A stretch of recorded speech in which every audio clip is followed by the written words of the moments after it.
On ne va pas jouer à ni oui ni non. Il y a des policiers violents. Il y en a.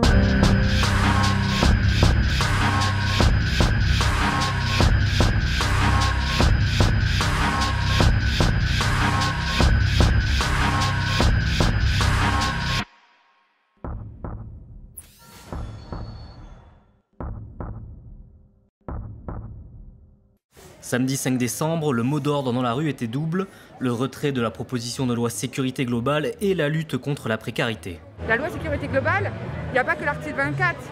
Moi, celui qui me touche le plus, c'est l'article 1er. Aujourd'hui, nous, on demande à ce que la police nationale soit plus formée. Et on va donner les compétences de la police municipale, qui est encore moins formée que la police nationale, à la police municipale. C'est juste pas possible. À un moment donné, il faut agir.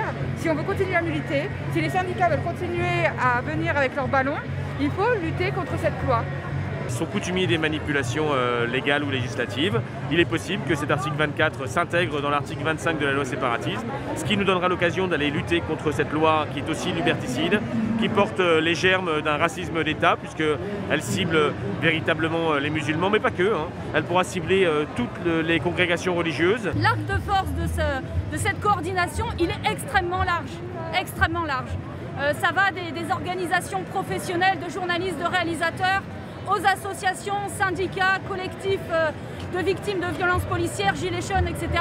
Moi, honnêtement, je n'ai jamais vu, et ça fait un paquet d'années que je milite et que je suis en responsabilité attaque, je n'ai jamais vu un arc de force aussi large en faveur des libertés publiques. Tout le monde déteste le préfet. Tout le monde déteste le préfet. L'objectif est de continuer à mettre la pression car cette semaine, le mouvement a connu 2 victoires politiques. Lundi, face à la mobilisation monstre du week-end, la majorité a annoncé une réécriture complète de l'article 24, celui qui prévoit d'empêcher la diffusion d'images de policiers en exercice. Et vendredi, sur le Média Brut, le chef de l'État a été obligé de concéder que la police n'était pas tout à fait irréprochable. Il y a des policiers violents. Il y en a. Et donc, là-dessus, il faut prévenir, former et surtout sanctionner. Est-ce que ce qui s'est passé dans ce studio le 21 novembre, ce sont des violences policières? Pardon, ça s'appelle comment? Enfin, ce qui a été filmé, j'ai vu les images, oui, parce ça que s'appelle comme ça. Est-ce que c'est un tabou de dire le terme? Non, je peux vous dire, il y a des violences policières, si ça vous fait plaisir que je le dise. On ne va pas jouer à ni oui ni non. Évidemment, hier, on a eu une victoire politique historique. Le président de la République a reconnu auprès du Média Brut et de Rémi Buzine que les violences policières existaient. Il a reconnu que le racisme dans la police existait. Maintenant, il faut passer aux actes. Et les actes, c'est quoi? C'est bien évidemment la formation, le recrutement, le traitement judiciaire, l'absence d'impunité. Je rappelle que c'est le même président de la République qui, il y a 2 ans, quand Geneviève Leguet s'est fait tabasser, mutiler une militante d'attaque gilet jaune, a dit lui a dit une seule chose, c'est qu'il lui souhaitait plus de sagesse. Conséquence ou pas, la préfecture a décidé de montrer les muscles. Le dispositif de sécurité est beaucoup moins souple que la semaine passée. Sur ces images, on voit comment les forces de l'ordre, dès le début, imposent au contact le rythme de la manifestation.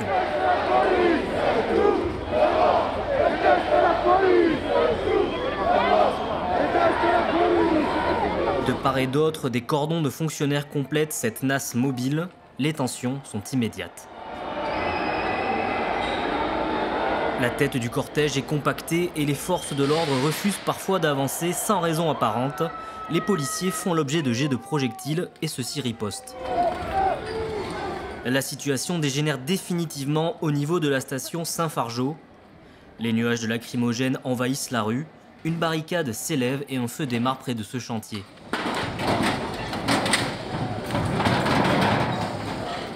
Le cortège parti depuis à peine 1 heure a fait 400 mètres. Il n'ira pas plus loin.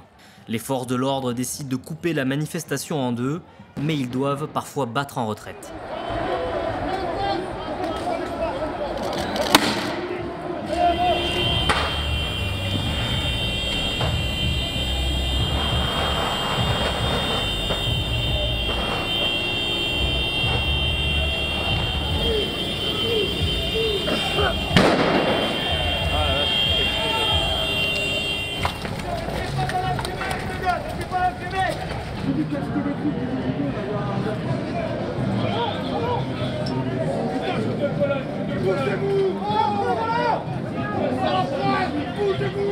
Les manifestants s'éparpillent sur le boulevard Gambetta, transformé en champ de bataille.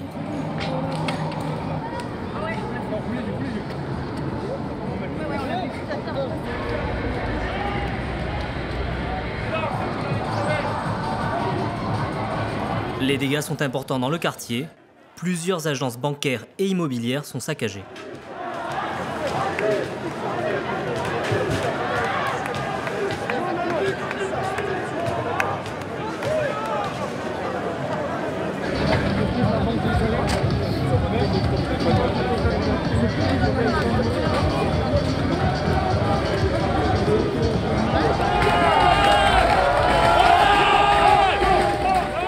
Le jeu du chat et de la souris se poursuit jusqu'au soir. Au total, il y a près de 20 interpellations à Paris. Les manifestants les plus déterminés atteignent la place de la République, où de nouveaux heurts ont lieu. La préfecture de police, mise à mal par la contestation, semble n'avoir rien fait pour que la journée se passe bien. La faute à son dispositif qui n'a réussi qu'à provoquer plus de tensions.